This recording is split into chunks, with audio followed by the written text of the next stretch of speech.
இன்றைய செயற்குழு கூட்டம் தவேகவின் செயற்குழு கூட்டம் முக்கியத்துவம் வாய்ந்ததாக பார்க்கப்பட்டது. காரணம், இதில் கூட்டணி தொடர்பான முக்கிய அறிவிப்பு வெளியாகும் என்ற தகவல் அதில் கூறப்பட்டது.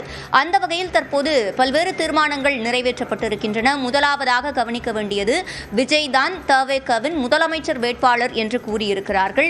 இரண்டாவது, கூட்டணி தொடர்பான முடிவெடுக்கும் முழுமையான அதிகாரம் விஜய்க்கு இருப்பதாக தீர்மானம் நிறைவேற்றியிருக்கிறார்கள். மூன்றாவது விஷயம், அதேபோல அக்டோபர் முதல் டிசம்பர் வரை மக்களை நேரடியாக சென்று சந்திக்க இருக்கிறார் தவேக தலைவர் விஜய் என்ற ஒன்றை கூறியிருக்கிறார்கள். தவேகவின் கூட்டணி விவகாரத்தை பொறுத்தவரையில் பல்வேறு விஷயங்கள் அரசியல் மேடைகளில் பேசப்பட்டு வந்தன. யாரோடு இவர்கள் கூட்டணி அமைப்பார்கள் என்பது தொடர்பாக பல்வேறு கருத்துக்கள் முன்வைக்கப்பட்டு வந்தன விமர்சகர்களால். அந்த வகையில் நீங்கள் முன்பே குறிப்பிட்டது போல மறைமுகமான செய்தியை தவேக இது மூலமாக வெளிப்படுத்துகிறதா என்கிற ஒரு கேள்வி எழுகிறது. காரணம், விஜய் தான் முதலமைச்சர் வேட்பாளர் என்று கூறியிருக்கிறார்கள். இதன் மூலம் தவேகவின் தலைமையில் யார் கூட்டணியில் இணைய விரும்புகிறார்களோ அவர்களை தவேக தங்கள் கூட்டணியில் சேர்த்துக் கொள்ளும் என்கிற ஒரு செய்தியை வெளிப்படுத்துகிறதா என்கிற ஒரு கேள்வி இதில் எழுகிறது. குறிப்பாக அவர்கள் நாங்கள் தனித்து போட்டியிடுகிறோம் என்று குறிப்பிடவில்லை. இது தொடர்பான பேசுவதற்காக, கருத்துக்களை பகிர்ந்து கொள்வதற்காக மூத்த பத்திரிகையாளர் திரு பிரியன் நம்மோடு இணைந்திருக்கிறார். அவரிடம் பேசலாம். வணக்கம் சார். வணக்கம்.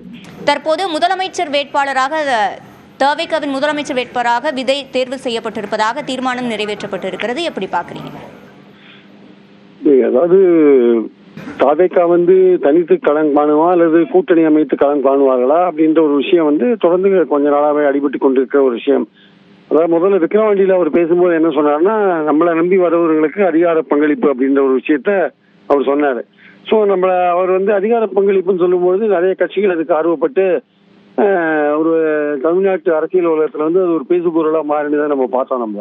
ஸோ இந்த சூழல்ல தவேக தனியாவே தன்னுடைய செல்வாக்கை நிரூபிக்கணும் அப்படின்ற ஒரு கருத்தும் ஒண்ணு இருக்கு.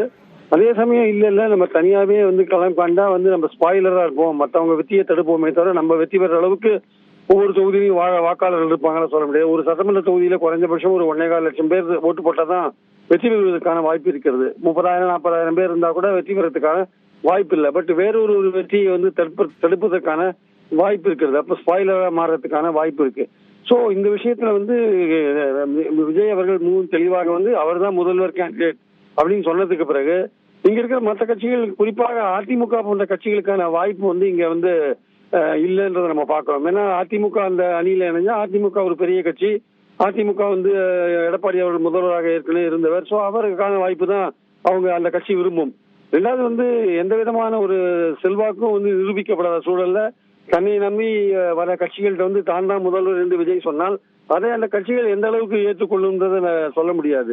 ஏன்னா இப்போ பாமகவுக்கு 6% ஓட்டு இருக்கோ, இல்ல தேமுதிகவுக்கு 2% ஓட்டு இருக்கோ, அதனால அதே சமயம் விஜய்க்கு என்ன ஓட்டு இருக்குன்னு தெரியாது. ஆனால் அதே சமயம் அவர் நான் தான் முதல்வர், என்னை நம்பி வர கட்சிகள்லாம் வரலாம் அப்படின்னா நிச்சயமாக அவருடைய ஓட்டு சதவீதம் தெரியாத போது வருவது என்பது கொஞ்சம் யோசிக்கக்கூடிய ஒரு விஷயமா இருக்கும். அதனால இது ஒரு நிரந்தரமான ஒரு தேர்தல் வர வரைக்கும் இந்த முடிவுகள் இருக்குமான்னு தெரியாது. தற்காலிகமான ஒரு முடிவா தான் இருக்கும்னு நினைக்கிறேன்.